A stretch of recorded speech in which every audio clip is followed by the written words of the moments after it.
Hi guys, so while the Green Party spend a lot of time talking about Nigel Farage and the threat that he poses, your party spend a lot of time talking about the Green Party. So Zarah Sultana was interviewed by Politics Joe, where she criticised the Green Party and at the same time called for unity. Have a listen to this. We will work together when it comes to defeating Reform and Nigel Farage and stopping him from getting the keys to Downing Street. And that is very important because we need to work with many allies to stop that from happening. But we are fundamentally different. We are a class-based party who isn't shy about talking about class politics. And I've seen interviews where, there's this idea that people are turned off by class politics, and that isn't true because people see class war when their bills rise, but energy companies are recording record profits, and they see class war when landlords hike their rent without a second thought, and people face eviction, yet bankers are bailed out, and they see class war when the 50 richest families in this country hold more wealth than half the population. So we are embracing class war, and this time we want and plan to win it. And fundamentally, I think it is the politics of anti-Zionism that is a key difference. After 2 years of genocide and of seeing an Israeli government that basically has not been held to account, we cannot have diplomatic relations with a genocidal apartheid state. And that is really important because most people who have seen the bloodshed, the suffering, the starvation, understand that this isn't business as usual anymore with Israel. And so the Greens believe that we can have diplomatic relations with Israel, and we think that is not okay and acceptable, and we must sever all diplomatic ties. And then, of course, there is the point around NATO as well. And I think at the heart of that is the politics of anti-Zionism and anti-imperialism. But it's key to work together where we can, but we have to be honest about our differences too. Okay, so a few things to respond to here. So first of all, she talked about class warfare.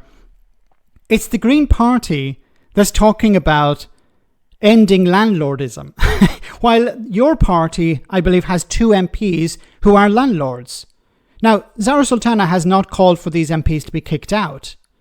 So how can you fight a class war when 2 of your MPs are landlords? Now, you can apply this also to the Green Party. The Green Party is talking about getting rid of landlordism. Well, I think the former deputy leader is a landlord, a sort of accidental landlord. I think he received a house and he rented it out after the death of a parent or something. That's quite irrelevant. But, does he support the idea of ending landlordism? I presume he does. So this would impact him. But what about the 2 MPs? I believe there are 2 MPs in your party who are landlords. Are they going to have a vote on this? Are they going to be able to stop this class war? So we still don't even know what the manifesto of your party is, but Zarah Sultana is already presenting it, it seems. She keeps saying that it's going to be decided by the members, but she's already laying out what it's going to be. But you can say this is what I believe, but you can't say this is what your party believes. Because once again, you haven't even polled the members. You haven't asked them what they want. So how can you say this is what they actually will represent? Now, she also mentioned, of course, what's happening in Gaza. But it was actually the Green Party that called it a genocide while she was still a member of the Labour Party. So you don't get to turn around and say, well, the Green Party are behind on this issue. No, they were actually ahead of you on this issue. You were still a member of the Labour Party when the Green Party and Zach Balansky, he wasn't leader at the time, but he was calling what's happening in Gaza a genocide. So you can't criticise them on that front. So you can't really criticise them on any front because, first of all, they were ahead of you on a number of issues. And second, you don't actually have any manifesto. How can you criticise the Green Party? How can you say we're different from the Green Party when you don't actually have a manifesto yet? You didn't even have a vote on what policies you're going to put forward. she spends more time. I'm sorry, but I have a huge amount of respect for Zarah Sultana, but she seems to spend more time criticising the Green Party than criticising Nigel Farage. At the beginning, she said, we need to stand up to Nigel Farage, but that was about it.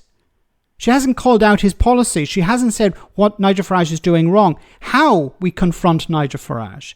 And of course, unity is the way to achieve this. And we saw it in the recent by-election in Caerphilly, where Reform were defeated because there was tactical voting, because voters came together against Farage and Reform. That's what needs to happen. I honestly don't understand why she didn't join the Green Party. I was asked about this before, and I honestly believe that she would join the Green Party because it would make more sense. But this, your party, is it actually going to achieve anything? Is it actually going to go anywhere?